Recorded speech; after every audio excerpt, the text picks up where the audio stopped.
tarde a todos, é um grande prazer estar aqui, obrigado pelo convite, é muito bom estar aqui e é bom sempre ver que as pessoas sempre se comportam da mesma forma, né? Uma sala de aula sempre tem um pessoal do fundão, sempre tem uns espaços vazios no meio e continua assim sempre, né? É interessante. Mas a ideia aqui é a gente falar um pouco do Day After, do investimento, e eu acho que é um tema bastante rico, relevante, e eu acho que é um bom final do dia, o Day After, falar do Day After. A ideia hoje, como a gente vai fazer o painel aqui, a gente vai ter a Giovana falando um pouquinho, depois o Michel falando um pouquinho, depois vou fazer algumas perguntas, mas deixo o principal para as perguntas da plateia. Então, à medida que vocês tenham perguntas, por favor, vão trazendo. Eu vou só abrir agora então com a Giovana falando um pouquinho, depois o Michel, e a gente vai para as perguntas. Bom, boa tarde a todos. Maria, muito obrigada pelo convite. Foi comentado para a gente falar um pouquinho, então, do que a gente pode agregar. Vou tentar falar e explicar um pouquinho os conceitos da governança corporativa e dos conselhos de administração e os conselhos consultivos. E me pediram para falar um pouquinho sobre a minha carreira e um pouco sobre o meu andar aí pela minha jornada. Eu vou me deter a mais falar sobre o assunto, porque eu acho que o resto a gente pode consultar, mas a minha carreira foi tipicamente de uma executiva e, no meio de tudo, acabei empreendendo.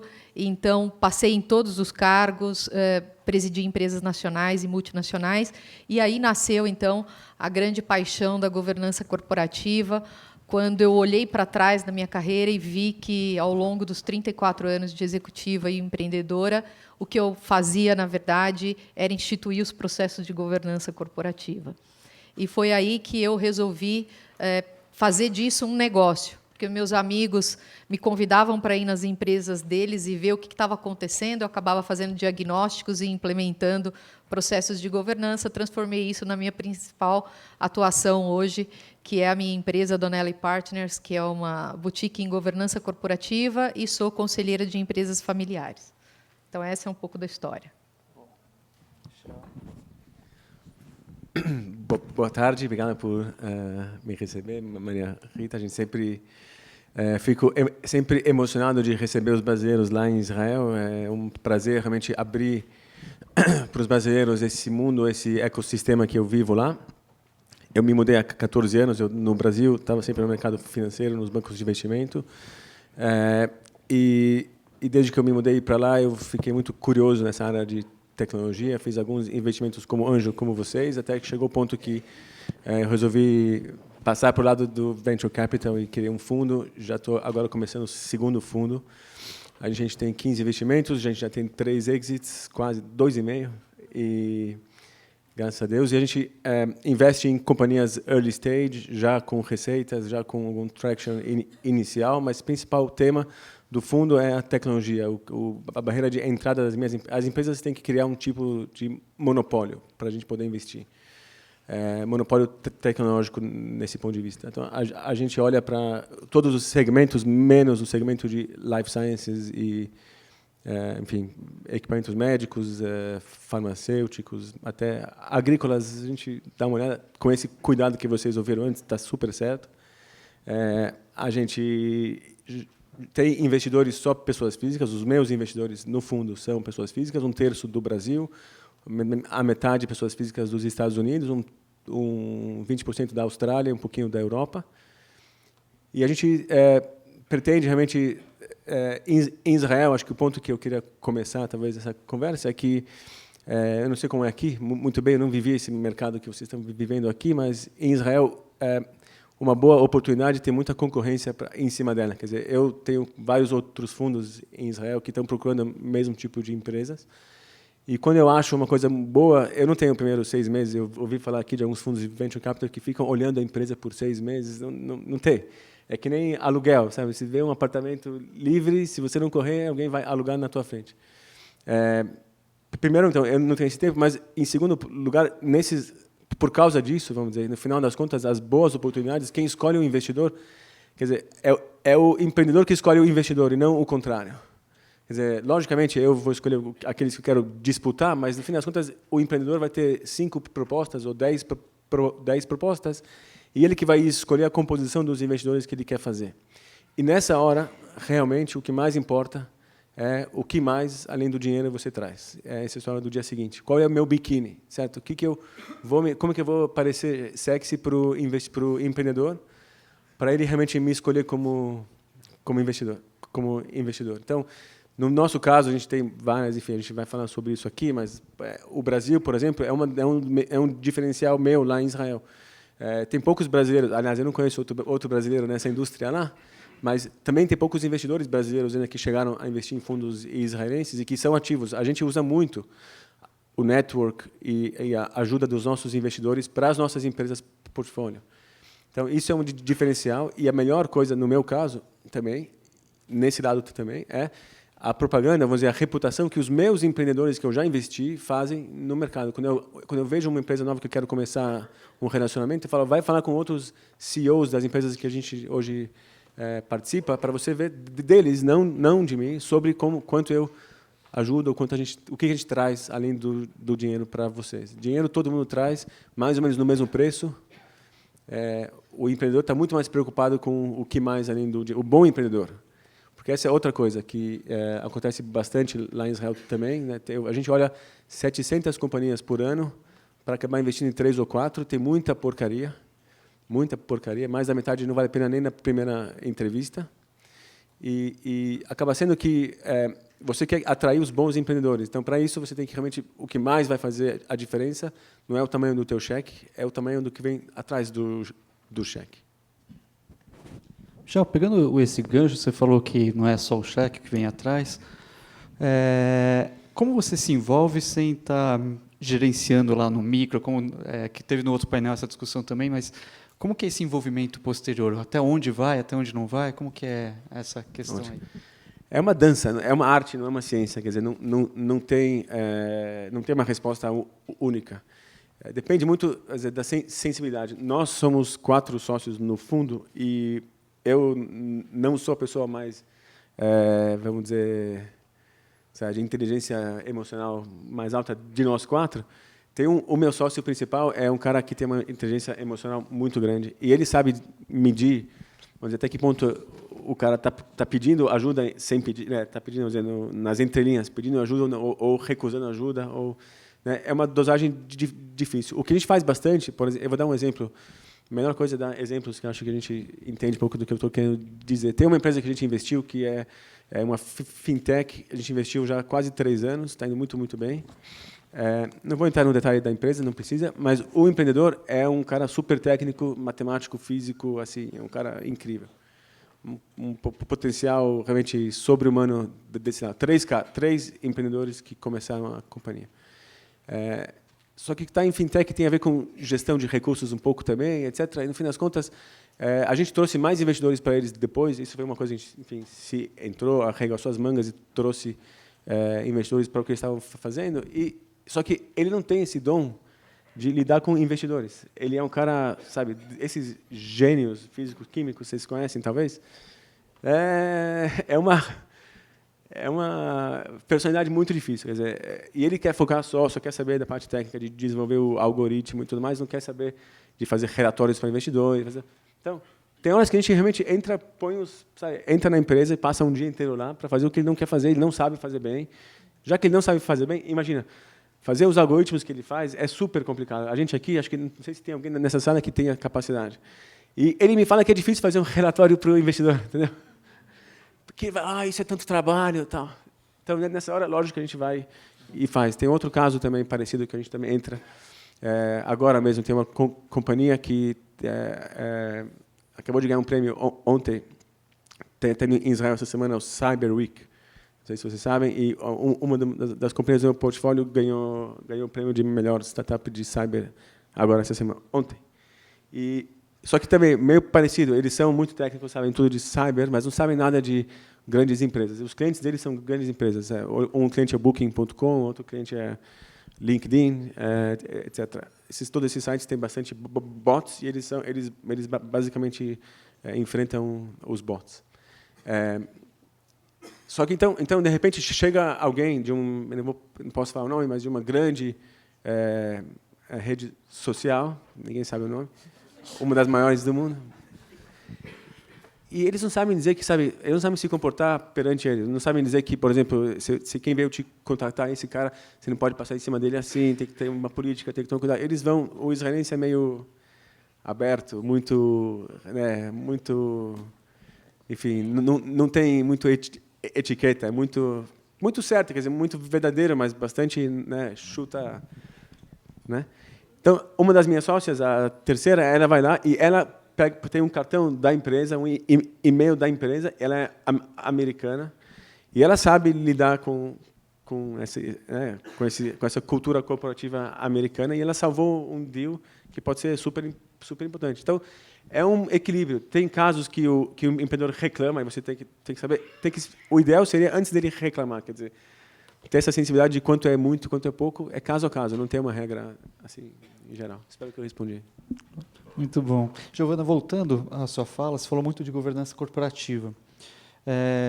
Você consegue definir rapidamente o que é governança corporativa e, mais do que isso, qual que é a relevância para os investidores da governança corporativa? Muito bem. Na verdade, a governança corporativa ela é muito jovem, né? Se nós formos ver, o primeiro livro de governança corporativa foi escrito em 1997 pelo Robert Monks, nos Estados Unidos. E isso se deu ao quê? A ideia de governança corporativa, fundamentalmente, já existe há mais de 500 anos atrás. A partir do momento que as empresas começaram a existir e que começa a existir a propriedade e a gestão, aqui já se começam os conflitos. Imaginem que, num determinado momento da nossa história, né, lá por volta dos anos 90, nós começamos a ter produto mundial bruto produzido em um ano, o que levávamos 20 anos para produzir. Isso se fez necessário, nasceu uma certa ordem. Foi aí, então, que começou a nascer os conceitos de governança corporativa. E o que é exatamente a governança? A governança corporativa de uma companhia é todo o sistema utilizado para dirigir, monitorar e incentivar essa companhia para a sustentabilidade dela. E quando nós falamos sistemas, não é um sistema hardware, né? É um sistema entre quem? Os acionistas, o seu conselho, caso exista ou não, a sua diretoria e toda a sua gerência e partes relacionadas e todos os processos de fiscalização. Então, embora a teoria seja assim muito, né, para se falar, mas é muito simples, porque a vida das empresas tem que ser simples. É todas as partes relacionadas juntas se unirem para fazer essa sustentabilidade da companhia. Isso que é fazer governança. E por que isso é importante hoje e também nessa posição que estamos de investidores? O que o investidor mais quer da empresa investida é que ele tenha segurança nos dados, que ele tenha gestão que ele acredite, que ele tenha processos de fiscalização onde, quando uma pergunta for feita, que a resposta realmente seja a resposta verdadeira, né? Porque muitas vezes a gente olha os indicadores e aí pode falar assim, pô, mas esse indicador é real mesmo ou não é? Então, a importância da governança para os investidores é sempre no sentido de que, mesmo que ele não participe da gestão ou não tenha um representante dentro da gestão, que ele tenha todo esse processo de monitoramento importante e dentro de um processo em que ele se torne uma pessoa que tenha confiança nessa empresa. Porque o grande elo entre o investidor e a empresa investida é existir esse casamento com confiança, onde você possa aumentar cada vez mais essa confiança a ponto de pensar na perpetuidade e na sustentabilidade do negócio, né? Muito bom. Lembrando que, se vocês quiserem ter perguntas, tem os papeizinhos. Aqui já tem uma pergunta que eu queria aproveitar já direto para a Giovana, que é da Tarsila. E eu adorei a pergunta. Quer dizer, eu adorei. E é bom porque não sou eu que respondo. Mas, Giovana, como você vê a diversidade nos conselhos e se a gente vai conseguir ter mais mulheres no futuro próximo? Tá. Essa é uma pergunta que realmente me fazem bastante. Até um pouquinho para fazer uma análise antes da resposta. Só para vocês terem uma ideia, hoje no Brasil, se nós olharmos para 100% dos assentos de conselhos de administração no Brasil, hoje somente 7% são representados pelo gênero feminino. E se vocês tirarem desses 7% as acionistas que estão aí nesse meio, esse número passa para 3%. Então, realmente, nós temos um número muito baixo de mulheres nos conselhos.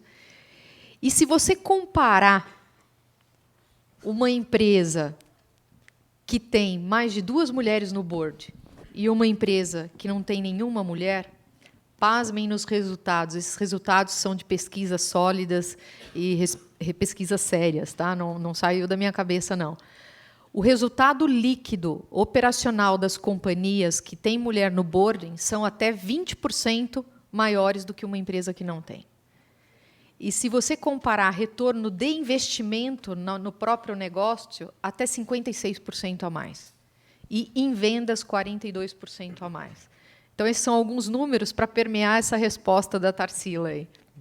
Nós temos um número muito pequeno de mulheres. Eu acredito que esse número tem uma tendência a aumentar, até mesmo pela conscientização dos próprios investidores, dos próprios sócios, dos próprios acionistas, onde entendem que essa diversidade não é porque a mulher vai dar um resultado melhor no board, mas sim porque diversidade de gênero, diversidade de conhecimento contribui para estratégias melhores. Fundamentalmente, homens têm um certo olhar para a estratégia, mulheres têm um outro olhar.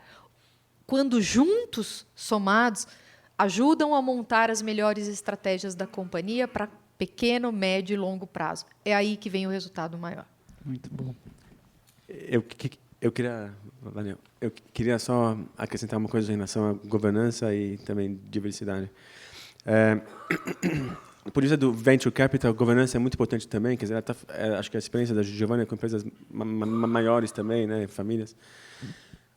Nas empresas mais iniciantes, vamos dizer, também, no meu caso, a gente sempre leva muito em conta a formação do conselho de administração. A gente sempre tem um assento lá, pelo menos um. E é muito importante definir um conselho, vamos dizer, equilibrado. Entre vamos dizer, por mais que eu possa impor que eu quiser, mas eu estou investindo, eu posso impor as condições que eu quero, mas eu quero que a voz do empreendedor tenha um peso, a minha voz. Se teve um investidor anjo anterior à minha entrada, eu também quero que ele esteja lá. E a gente, em geral, também traz especialistas de mercado para um assento independente. No caso, em relação à diversidade, não só, eu acho que diversidade de sexo, acho que também, no nosso fundo, nas 4 pessoas, duas são mulheres. Mesmo em Israel, é uma exceção, a gente é uma exceção. A gente acha muito importante. Quando a gente vê empreendedores que uma é mulher, o outro é homem, também a gente vê isso a mais. Mas não é só de sexo, tem outras características também. Olho azul e olho preto. Estou brincando, estou brincando. Fiar. Mas, verdade, a gente, vamos dizer, lá em Israel, por incrível que pareça, porque acho que na mídia aparecem coisas um pouco diferentes, não tem discriminação. Empreendedores árabes, empreendedores israelenses, enfim, não faz nenhuma diferença. A gente não olha para a pessoa. A gente eu olho para você ou para você, não é homem ou mulher, são 2 seres humanos. Não tem diferença.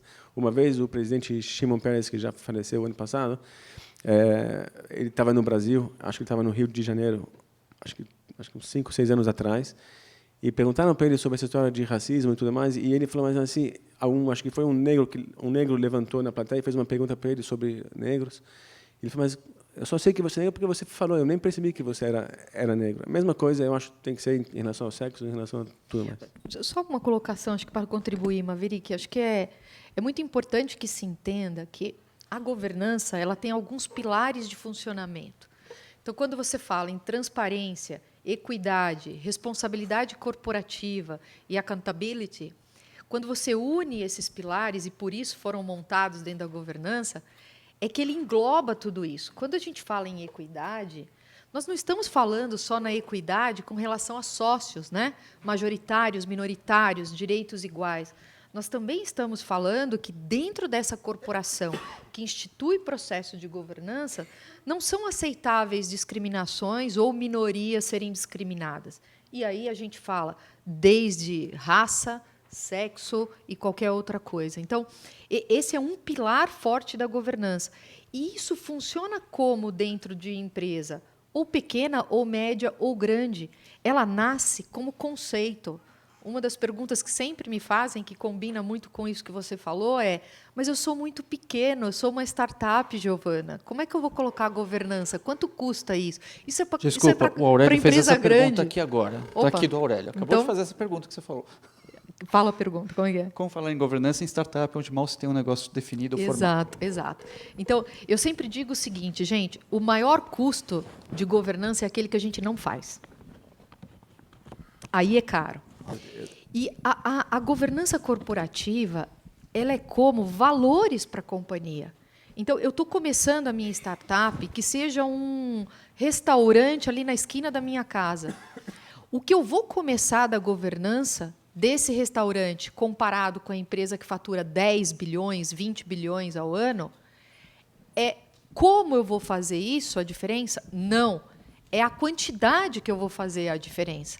Então, essa empresa pequena, ela já nasce, mesmo que ela não tenha toda a ideia do conceito do negócio, mas ela tem que entender que nesse negócio, com essas pessoas que a gente se predispôs a fazer o negócio, que seja um negócio feito com transparência, com equidade, com responsabilidade corporativa e com a prestação de contas. Quando você pega cada um desses pilares, eles se abrem em uma série de ações e responsabilidades de sócios e de gestores dessa companhia. Então, o que é a transparência? Mais do que uma necessidade, é a vontade de ser transparente. Isso desde um relatório interno até uma informação que você tem que dar para o mercado externo ou para o seu acionista. Então, resumindo, mesmo você sendo pequeno, leve a governança corporativa para a sua empresa como se fosse um valor seu. Nós estamos aí diante de um cenário brasileiro e até mundial, onde nós estamos vendo tantos problemas de ética, tantos problemas de compliance, tantos problemas que a gente pode mudar isso se isso estiver dentro da nossa forma de fazer negócio, da nossa forma de instituir esses processos dentro das nossas empresas, mesmo que ela seja pequena. Eu quero dar um exemplo.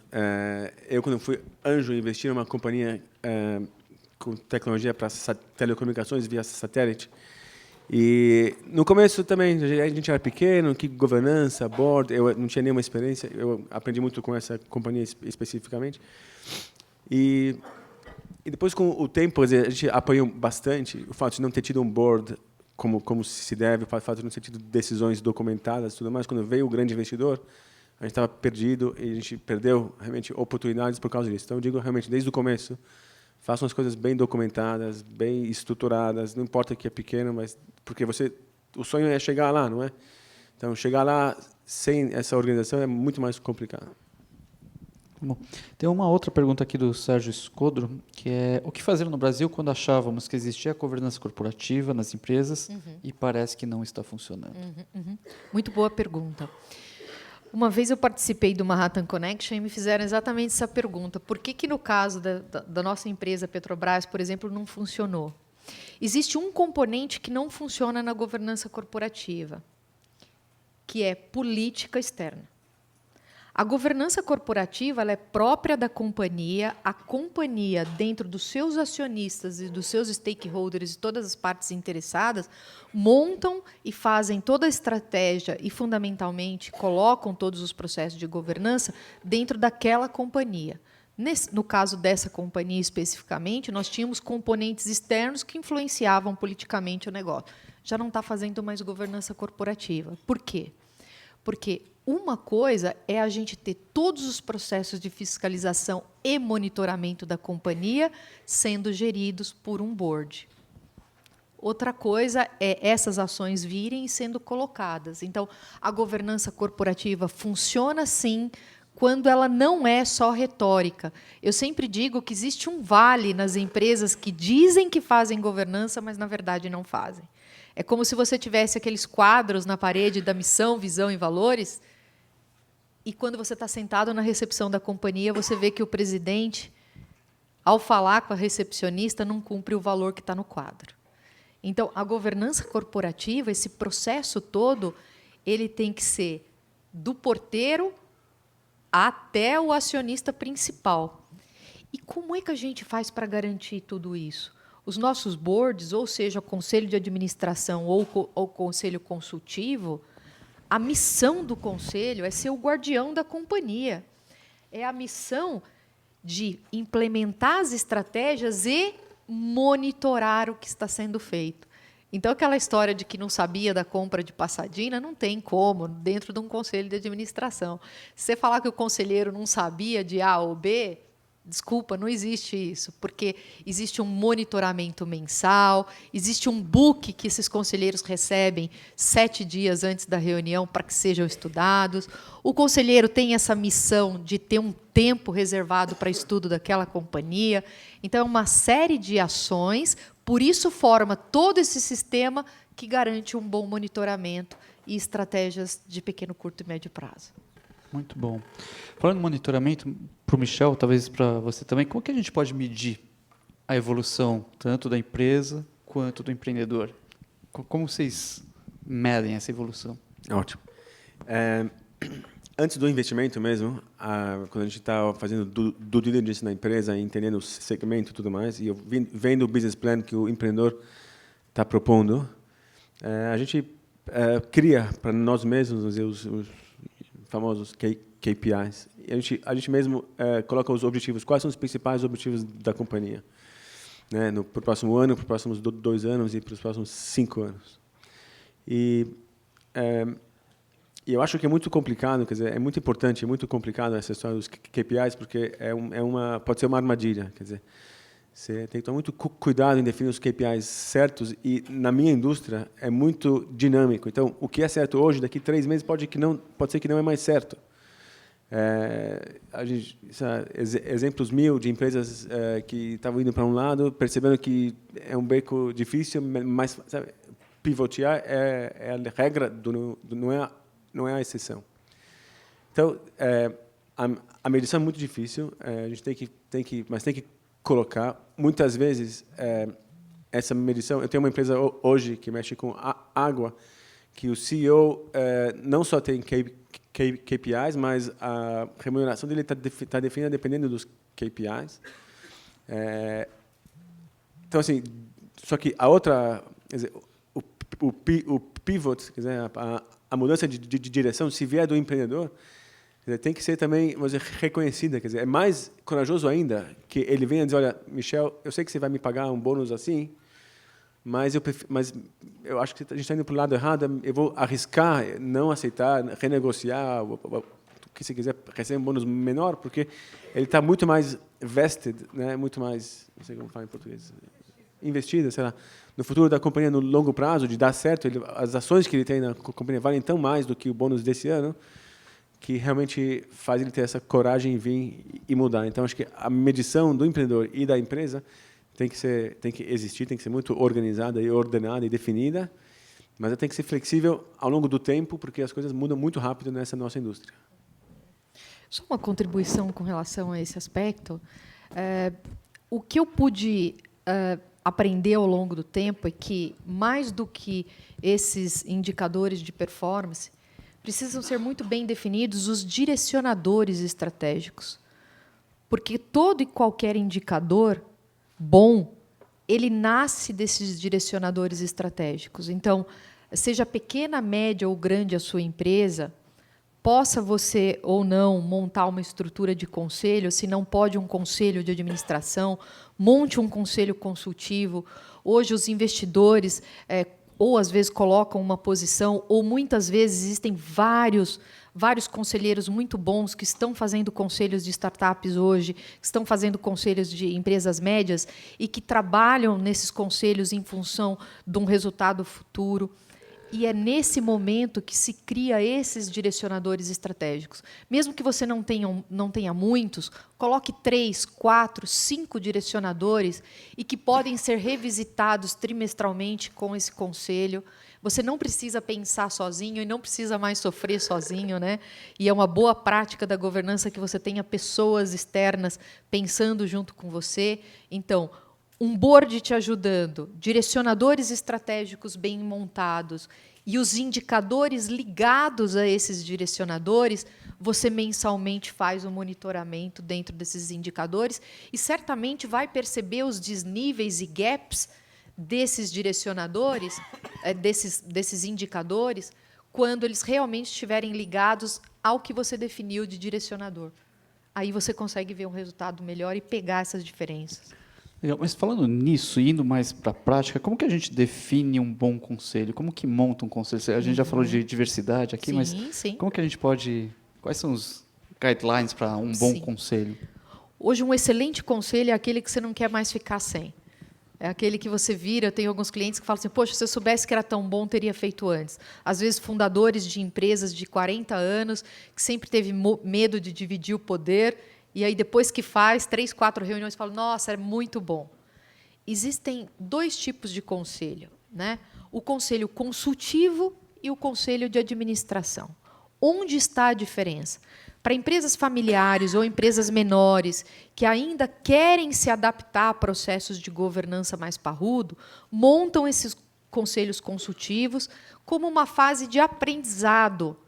E aonde que está a diferença? Que no conselho consultivo, ainda o acionista e sócio pode decidir ou não fazer o que foi tomado de decisão no conselho, porque, como o próprio nome diz, é um conselho consultivo. Se dá os conselhos, né, e ele decide se quer ou não seguir.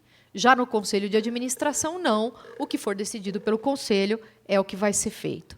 Como é que eu monto um bom conselho? O conselho bom é aquele que reúne a diversidade não só de conhecimento e gênero, como também da necessidade da companhia naquele determinado momento. A gente tem visto hoje assim, conselhos serem montados assim, pego 3 amigos meus, um entende de finanças, o outro de marketing e o outro de não sei o quê. Então, eu pego os 3 ali, coloco na minha sala e começo a fazer.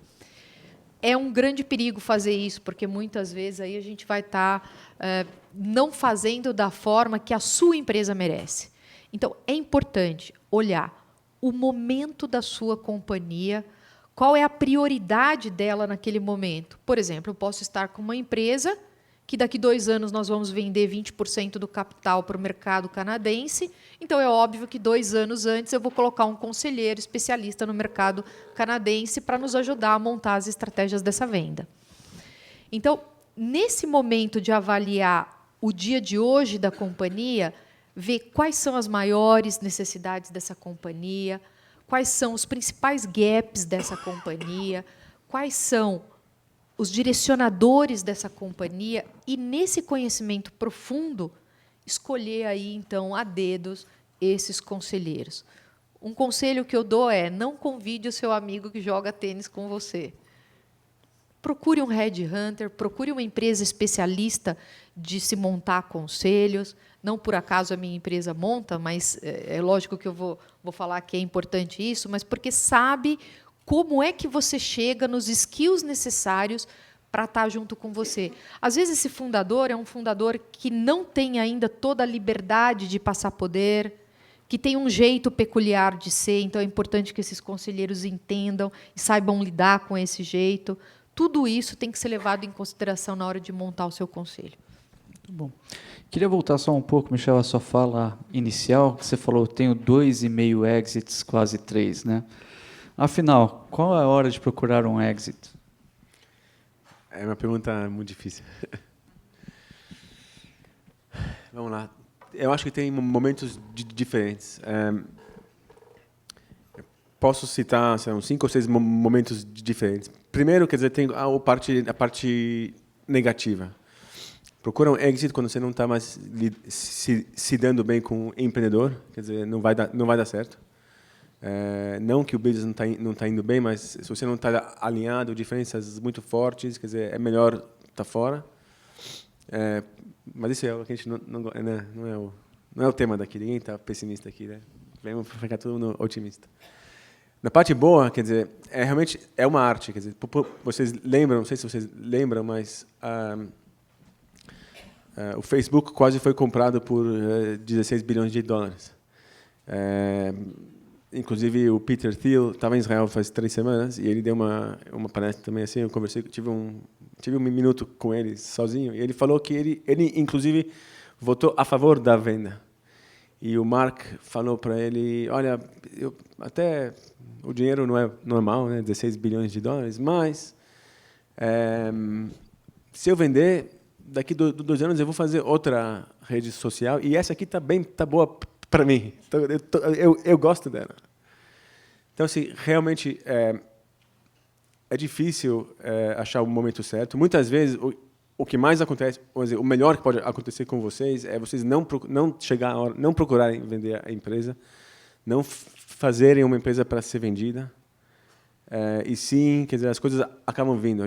Essa meia que você citou é um caso que também a gente nem estava no radar nem nada, nos procuraram e começa agora a discutir, etc. Tem muita estratégia em êxito, ou seja, é um xadrez, mesmo quando chega a hora, não é, sabe, quero vender a empresa, tem bastante o que fazer.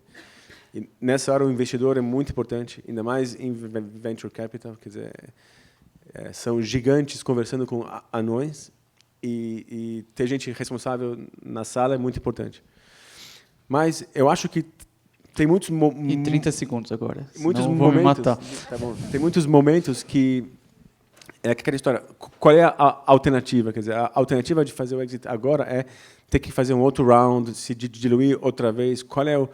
Eu falo bastante isso. Vocês têm uma boa posição como anjos, de certa forma, que quanto mais tarde a empresa, quer dizer, as pessoas têm uma impressão errada, na minha opinião, que quanto mais, quer dizer, round D, E, F, etc., o risco é mais baixo. Não é verdade. Quando começa a chegar nos tamanhos grandes e maiores, o desafio de dobrar de tamanho, quando você já vale, sei lá, 1 bilhão, de 1 para 2 é muito mais do que de meio para 1. Ele fala que o momento certo de sair é o momento que você atingiu os seus objetivos que você pôs no começo. Isso é outra coisa importante. Mas 30 segundos. Como a gente já atingiu os nossos objetivos, acho que está no momento da gente sair daqui. Quero agradecer muito, Giovana. Muito obrigada a todos. Daria para ficar aqui horas, mas não temos horas, então exit time. Ok? Muito obrigado.